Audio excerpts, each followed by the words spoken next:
tipos de projeto no mercado hoje. Ou são projetos que vão trazer uma redução no seu custo, ou são projetos que vão apoiar o aumento das suas receitas. Porque a gente sabe que cada investimento que é feito nesse momento tem que ser o melhor possível para trazer o resultado mais rápido possível. Ajudando os clientes nessa jornada de entendimento do próprio negócio, do entendimento da tecnologia dele. Começa lá na pré-venda. E isso até no pós-venda, depois no suporte, é um diferencial da Digital. Quando a gente aprende com o cliente, a gente melhora a nossa entrega. E o nosso maior desafio é continuar sempre entregando aquilo que é novo. Muito bem, estamos de volta para a nossa última sessão de hoje com o KEYNOTE SPEAKER, Alex Cernatescu. Ele vai falar sobre como a pandemia de Covid-19, um tema tão atual, está influenciando as relações no mundo hiperconectado. E quem vai dar as boas-vindas ao nosso KEYNOTE SPEAKER e apresentá-lo é Wagner Koja. A gente está aqui hoje, o Alex é um romeno, né, um cara fantástico, a gente teve boas conversas com ele. Ele faz parte do grupo Infinit, do grupo Stefanini, e é um cara que tem uma visão estratégica, uma visão fantástica. A gente ficou muito feliz que ele participasse, porque eu tenho certeza absoluta que ele vai somar muito aqui para todos nós. Quer fazer algum comentário, Dani? Quero. Para a gente vai ser um prazer incrível ter o Alex aqui conosco, porque hoje, como vocês puderam observar, desde o primeiro debate que discutimos a pavimentação do mundo hiperconectado, depois, no segundo debate, o Kojo trouxe a questão das diferenças globais dos modelos de negócio entre a Ásia e principalmente o mercado estadunidense. E agora a gente tem o Alex, um romeno, que vem trazer também uma percepção, uma visão e uma dimensão que para nós brasileiros talvez seja uma coisa nova, para que a gente também possa perceber o olhar de fora, porém pela perspectiva do Alex, que tem uma visão global. Então, Alex, welcome. So, Alex, it's a great pleasure to have you here today, and it's your show time. Thank you so much. Thank you very much, guys, for your invitation. It's a pleasure to be here virtually. We have a very interesting subject to talk about today, about the hyper-connected world and how everything has changed lately. And I hope we can analyze this from a human perspective, because you know, there's a lot of talk about the business side, the technology side, and there are a lot of talented people who come out with a lot of cool stuff every day. I want to explore together the human perspective more and to see what things we have learned this year, especially working with so many countries at the global level.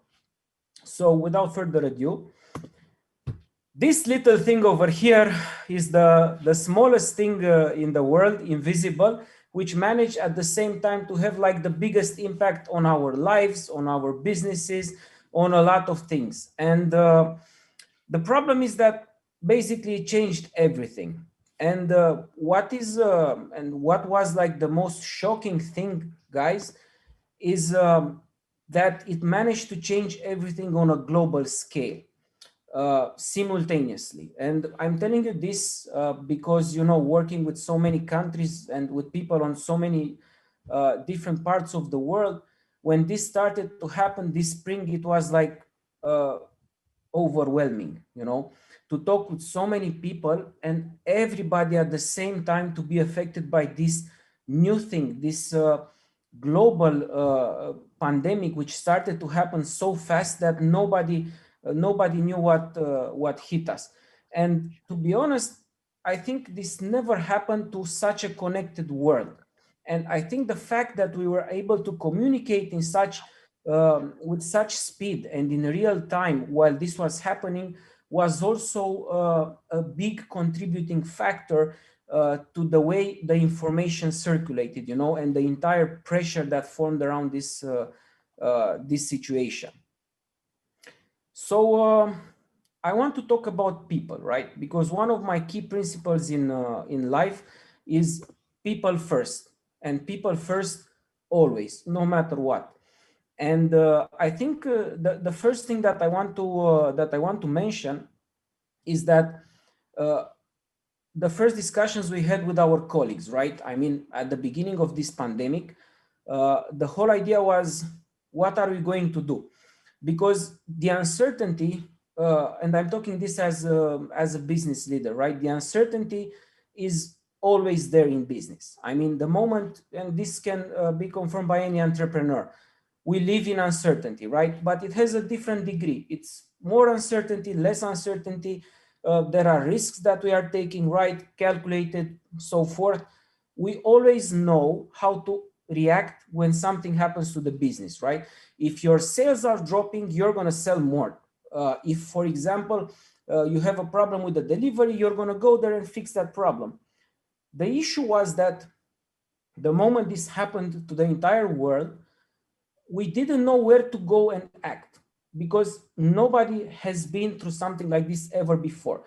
At the same time, while you have to know exactly what to do, is like driving a car with a very high speed at night without headlights in the fog. And while you are driving this car like this, you know, and this is, I think, 90% of the businesses during the COVID, at the same time, you have to be somehow able to keep your passengers, you know, calm and to keep your passengers safe. And I think this was like the biggest pressure on business leaders all over the world during this pandemic. The most important thing that I want to mention here is that we chose to look also at the positive things. And everybody can confirm, either they work for largest corporations, you know, global companies and brands, or entrepreneurial companies. I think during this period, a lot of interesting things happened as well. We got to see each other's, you know, cats, see each other's dogs, see each other's fridges, because a lot of people, you know, were doing this from their kitchen, you know, when working from home. And I think this is truly an interesting thing, because, you know, if there were true connections there and people were actually working in a trust environment and they had the right culture, I think this can only amplify it in a good way. You know, it only brought people closer. Like these screens that we are using right now, you know, to do our jobs, they kind of opened up a window into each other's lives even more than before. So basically the connections were there in terms of the colleagues. The only thing different is how we acted them out, right, on the connection side. To move a bit further, I want to talk a bit about the businesses, because at the end of the day, this is a totally new paradigm. And when I say a new paradigm, is because all of the sudden, any type of old business model that used to work simply couldn't find itself in the new reality. And why is this an issue? Because a lot of the large companies had found themselves to be like startups again. And this is an incredible thing to do, because you can become a startup in a sense that you really need to find your place, find your position, find your right business model, find the right technologies that you use to run your business. But do you still have the spirit to do that? Do you still have the desire to do that? And I think that is that was a key differentiator in some of the companies that performed during this period and some of the companies that didn't perform during this period, right? And I also want to mention that, especially during these times, all of these technologies, like to build the e-commerce very fast, you know, digital, customer experience, performance, data analytics, data science, digital transformation, currently used trends that had to be accelerated and implemented in the right way. All these things came at once. And the problem is, since we are talking about connections, I think the key here is all the businesses had very little time to find new ways to connect with their clients and audiences. And I think this is again something that made the key difference in who managed to float, who managed to succeed, and who went under in this period. Last but not least, I want to talk about consumers, but I will not call them consumers, because the consumers, it's us, right? We are consumers. We and all the people, you know, that need stuff, you know, to live their lives, and they want to interact with brands in order to buy that thing that they need. And I think this is a very important aspect, because how we buy and the brands that we choose to keep near us in this period, and the way we are deciding, you know, to spend our money, is deciding what companies go up and what companies go bankrupt. And this is unbelievable. I mean, this is a given in any period. But now, in this context, everything is significantly faster, like extremely, extremely accelerated. And I want to mention a very interesting comparison that I have here. All of our connections, the connections that we had with our favorite brands, the connections that we had with our colleagues, the connections that we had, you know, as businesses with other businesses, instantly became long distance relationships. And this is unbelievable if you come to look at it, because from the human perspective, a long distance relationship, right, is when two people have to live very far apart from each other, you know, but loving each other and forming probably already a family, they make it work. So then the key insight here was, okay, how are the people making long-term relationships work? Why is that working? You know, it's hard, obviously, but it's working. How come long distance relationships are working? Because again, just to make it clear, when the first lockdowns happened, boom, like that, all of our connections, all of our relationships became long distance relationships. And then if you look at people who have the long distance relationships, you will find out that first, their behavior is entirely different. They try to make all the arrangements, they try to use all their time in such a way that they can communicate with each other. They use a lot of technology to communicate with each other, right? I mean, a lot of the people, when forced in lockdown, were starting to learn how to use Teams, Skype, Google, all the video conferencing technologies. And the people who were in long distance relationships already knew how to use them. And a lot of interesting things if you go and analyze this a little bit. And it's pretty interesting because for some couples, nothing changed, right? But why am I talking about this in this context?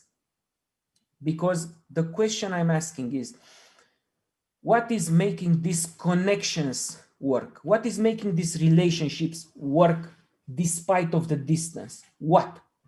And in the couples, in the human part, it's love, right? Because if somebody loves another person and the other way around, it doesn't matter the distance, it doesn't matter the distancing, it doesn't matter where you are, right? You make the relationship work using whatever you've got, using the technology, using rearranging your schedule and taking this as part of your life because you choose to.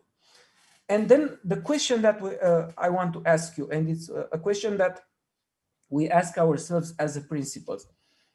How can a business, how can a brand, how can a business make a long distance relationship with its consumers work? Because that is the key question. What can a brand and the business learn from a couple who's having a long distance relationship and making it work? What is the glue that can keep the brand and its clients together during these times? And of course, it can also be love, because there are some brands which we simply love, but it's also the trust, right? And when I say the trust, is that brands need to use the technology, they need to use digital, they need to use social media, they need to use all the things that they can use to create a digital interface with the client in such a way that they make that client trust them. They are transparent. They are honest as brands, right?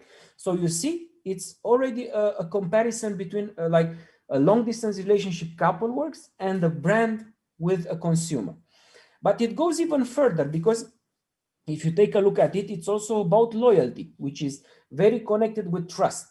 So we have a second thing now. We need to build loyalty. And loyalty is very important, because a lot of the studies that we had access to in this period, and I'm talking from many countries, so this is something that we noticed throughout the world, a lot of the loyalty programs now mean much more than they ever meant for consumers. And this is a very important aspect of the period that we live in, because we as people are significantly more sensitive right now.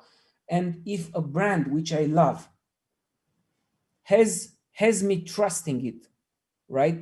Creates me a loyalty system and creates a great and easy to use interface. What is that brand going to build with me? A long distance relationship that works, which is also about me loving that brand, but it's also about the brand making me trust it, creating a loyalty with it, and so forth. So at the end of the day, if you look at these things from the human perspective, it's how you create the foundation for the relationship, and then how you also support this relationship every day, you know. And these are things that we really need to think about as businesses right now. How do we create this long distance relationship with our clients? And here I have to give you tens, hundreds of examples, but I just want to give you an example of a restaurant, okay? Because restaurants in the HoReCa business was amongst the hardest hit industries in because of this pandemic. And a lot of them closed the business period because they couldn't see like a restaurant business working without having people at the tables. And that is wrong. A lot of them were already doing deliveries, and they were specialized, you know, in connecting with digital platforms, in offering the delivery part, you know, in controlling the end-to-end quality of service, especially in these times, and having the relationship with the client. And some of them totally reinvented themselves. And I saw a lot of cool examples of restaurants that were combining, you know, the digital part with the real part, you know, sending you like pre-packaged materials and the instructions for you to cook them with their own recipes. Like, this is unbelievable.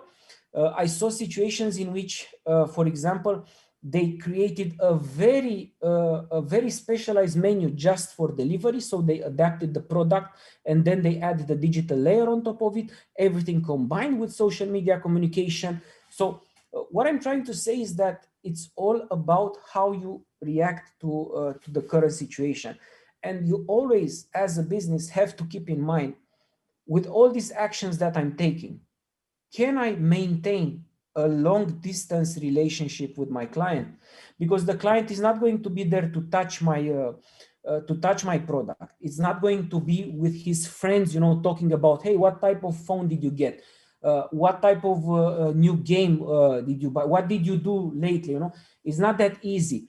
I'm not going to be visiting as often, you know, a shopping mall so I can see, I can touch the product and then buy it online. No. So if all of these things are off the table, and they were completely off the table in a big period of time, and also right now in a lot of parts of the world they are off the table, the question is, how can we use the current technologies that we have available, right, to make this type of long-term relationship work? And just to mention here one more thing, I wrote here something. A lot of people who are new to the internet are new to the internet. It's not a mistake. If you look at numbers in specific industries, we don't have early adopters anymore. We had fast adopters, right? We had forced adopters. We had people who didn't use the internet of their own will, people who didn't use the online services, but because of this current situation, right, they had to become internet users. We really have to consider them, and they are a very important aspect of our businesses right now. And not a lot of brands and companies are looking at this, and they are not approaching this the way they should. And this is something that I really wanted to mention. So I think the whole idea here is that every business right now, and I'm talking from restaurants to multi-brand global FMCG companies, right? They have to be magicians, masters. They have to be like, I don't know how to put this. They have to be incredibly skilled at combining advertising, technology, and data. Because this is the only way right now that these companies can actually maintain the long distance relationships with their clients in such a way that the client feels happy, remains loyal, trusts them, loves them, and things work further on. So I think this is a very important aspect, because I don't believe that brands can afford to communicate, like separately anymore, and not have a communication ecosystem. And I think these are very important lessons that a lot of the companies and businesses have learned during this period. Another thing that I want to share, and this is a very important aspect, which sadly costed a lot for a lot of businesses. Do not fight change. Do not fight change. The worst examples that I could share are about companies who fought change head on. We are not in a position to fight the change in any way. Change is happening whether we like it or not. I'm not saying to accept it. What I'm saying is, do not fight it by not accepting it or being arrogant about it, because a lot of businesses lost a lot of money and are not in a very good position right now because they fought the change, they refused to accept it, and they continuously said, nothing changed, things are normal, this will last 1 to 3 months and then it's back. No, do not fight change, because change always wins if you fight it directly. What you can do, of course, is to adapt your business to it. And I'm going to talk about this a bit later on. Now, I have a question for the audience, but I'm going to ask our kind moderators these questions. What do all these things have in common here? Work, entertainment, love, dating, eating, cooking, family visits, shopping, paying the bills, traveling, taxes, banking. What do all of these things have in common right now in our current reality?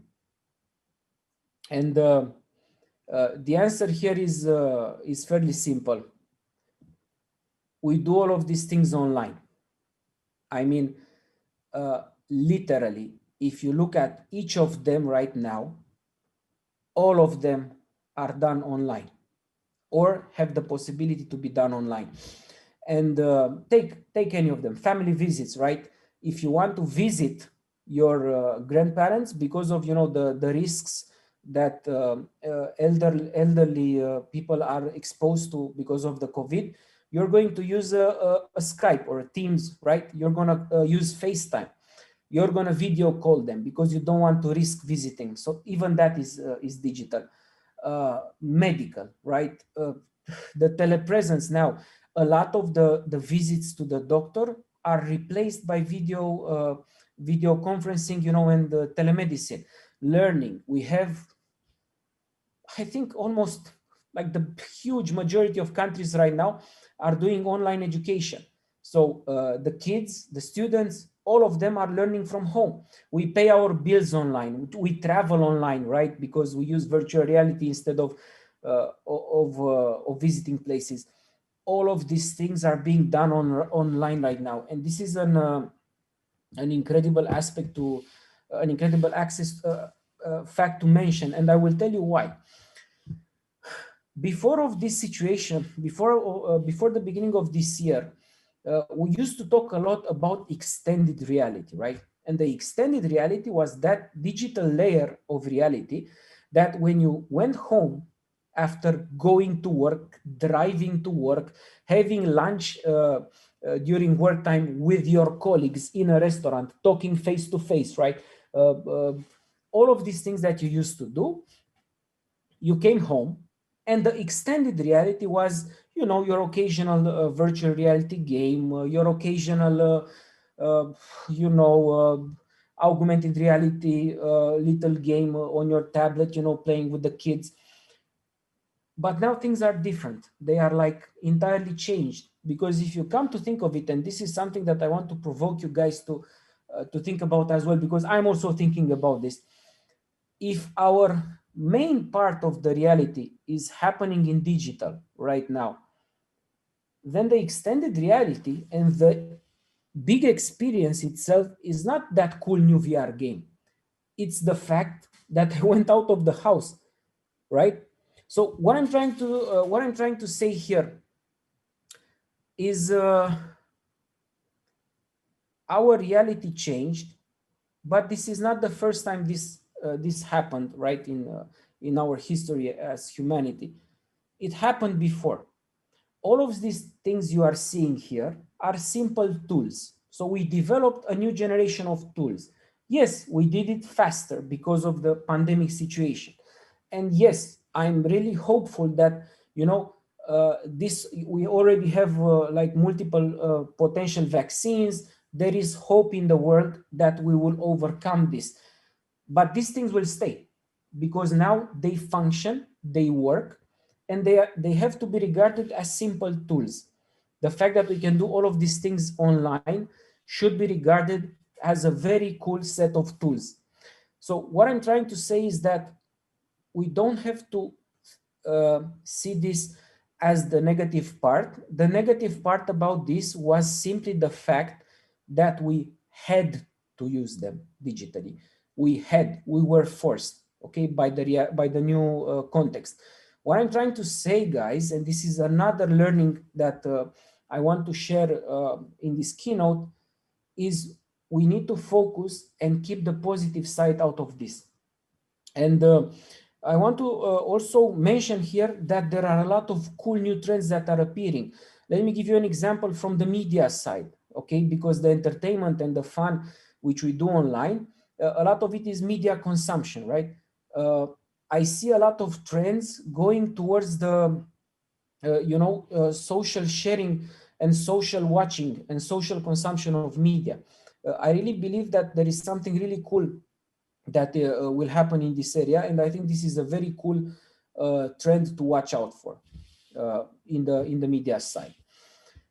This list that I show here is just a little glimpse of all the cool things that kept appearing this year, you know, because if you look at it just from the technology and ideas and concepts and creativity perspective, this year united the humanity in such a way and pushed a lot of innovation, pushed a lot of technologies in the market, pushed us to perfect them, pushed us to digitalize all the things that we could.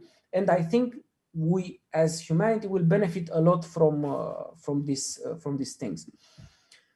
To move a bit further, I want to share something about culture.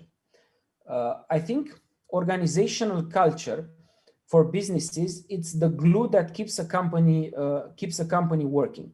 And I think if there's one word that I want to use to underline and to define an organizational culture, that word would be trust.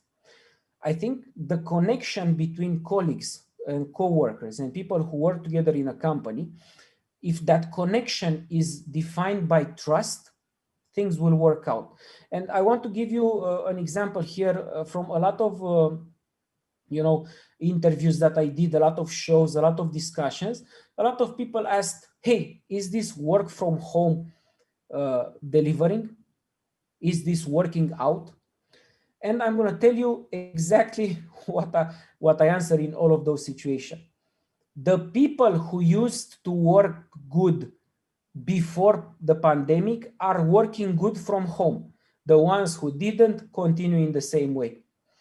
It's all about the people themselves, the culture of them communicating and trusting each other. At the end of the day,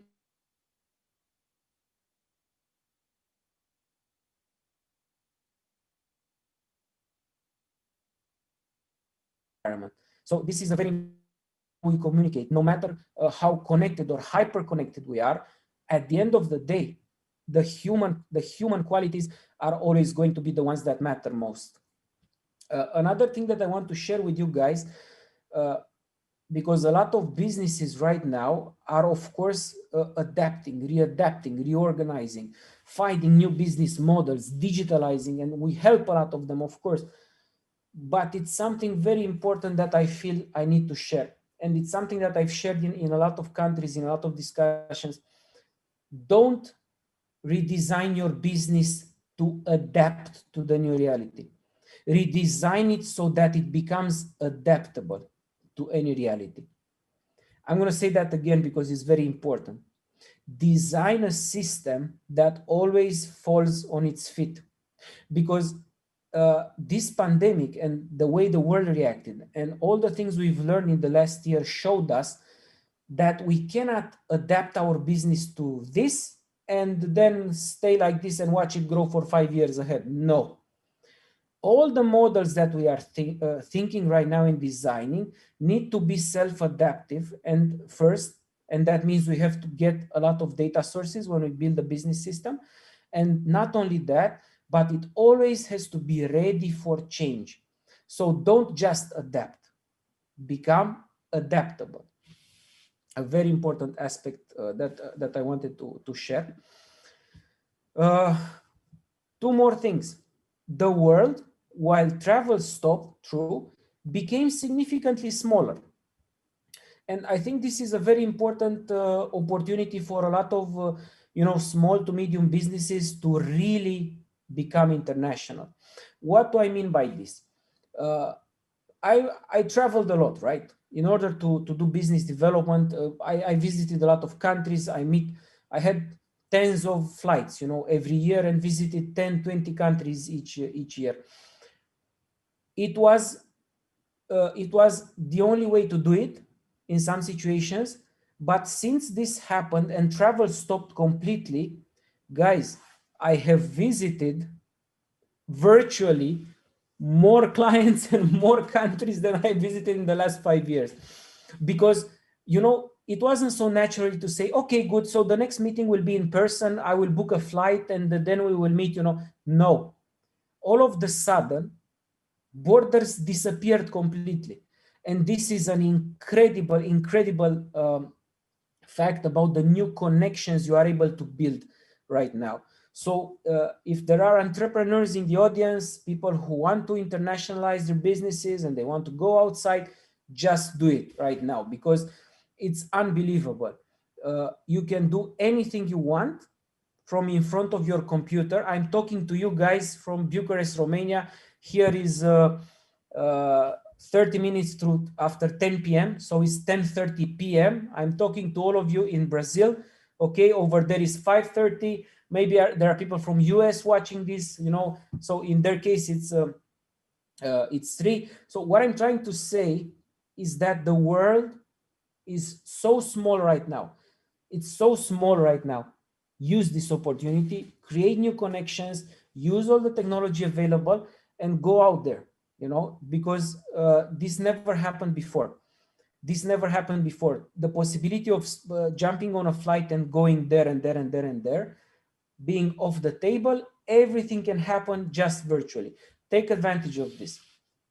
Also, another aspect, because we talk about connections in a hyper-connected world, some people, although distanced, became closer.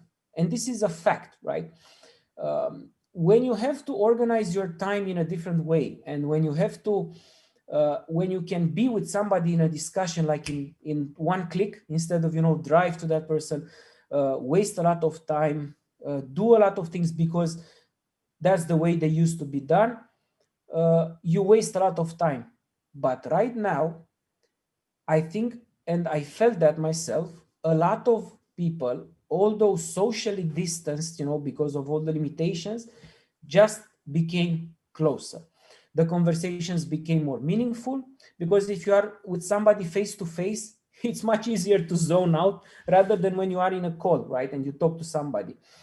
And some did not.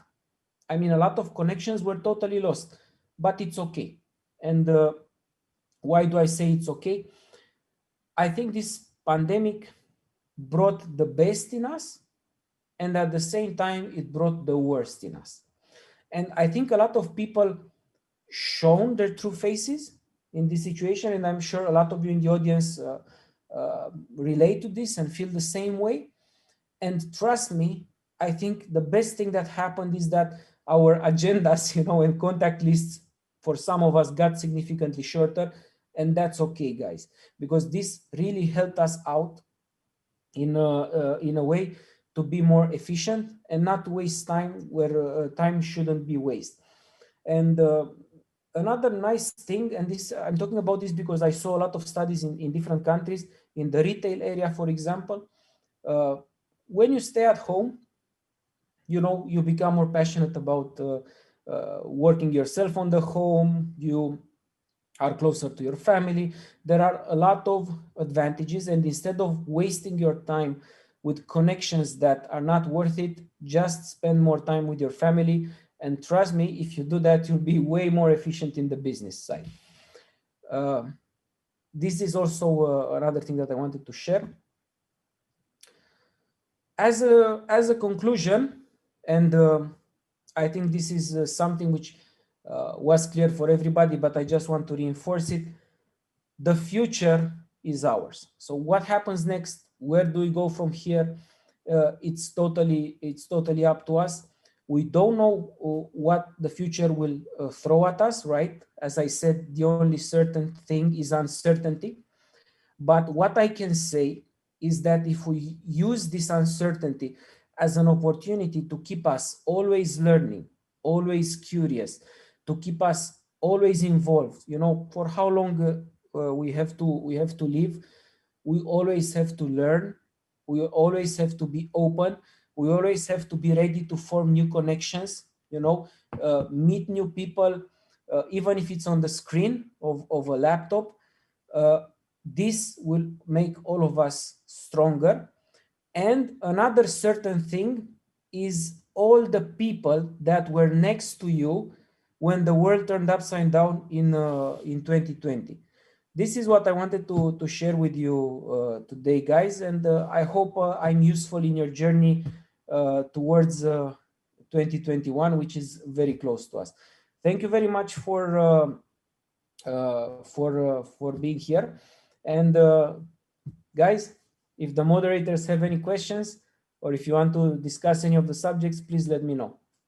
Bom, Dani, Kojo, gostaria que vocês fizessem, então, os melhores insights de hoje.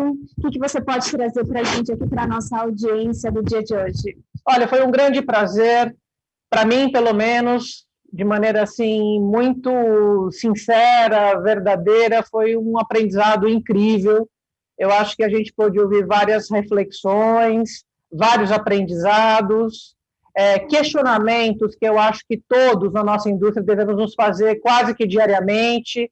Essa última frase que o Kojo trouxe de aprendizado aí com o Alex, de que as mudanças, não adianta a gente lutar contra elas, porque elas sempre vencerão, e o difícil é para nós, enquanto seres humanos, estarmos preparados para essas mudanças frequentes e significativas a cada dia mais e em tempo mais curto. Então, essa é a minha mensagem final. Eu agradeço mais uma vez a participação de todos vocês. Foi um grande prazer estar aqui. Para a SET, de verdade, foi um belo desafio. Eu quero aproveitar para agradecer também a todo o nosso staff, a todos os parceiros que participaram desse processo ao longo do tempo. Eu não vou nomear todos porque não daria tempo, tá? Mas as pessoas que estão aqui nos ouvindo sabem exatamente o que eu quero te dizer, de coração. Foi um trabalho incrível até esse dia, e eu deixo meu querido convidado Kojo também, que foi o melhor moderador que nós poderíamos ter aqui em parceria no primeiro dia, para que ele faça o encerramento final. Muito obrigado, Dani. Me sinto lisonjeado pelo reconhecimento. Acho que não é tudo isso, mas muito obrigado de qualquer forma. Bom, acho que não tem mais nenhuma palavra para concluir esse momento, né? Acho que a indústria da comunicação, da mídia, do entretenimento deu uma lição tremenda hoje de que o processo de amadurecimento, de maturidade, de transformação e evolução que a indústria vem sofrendo, aconteça o que acontecer, ela é direcionada ao digital no futuro. Isso não significa matar processos clássicos e modelos clássicos, mas principalmente se adaptar, né, e fazer desse ecossistema incrível que a gente tem algo que entregue valor de verdade, continue entregando valor para o consumidor final. Muito obrigado. Muito obrigada pela audiência, pela companhia no dia de hoje. Tchau, tchau.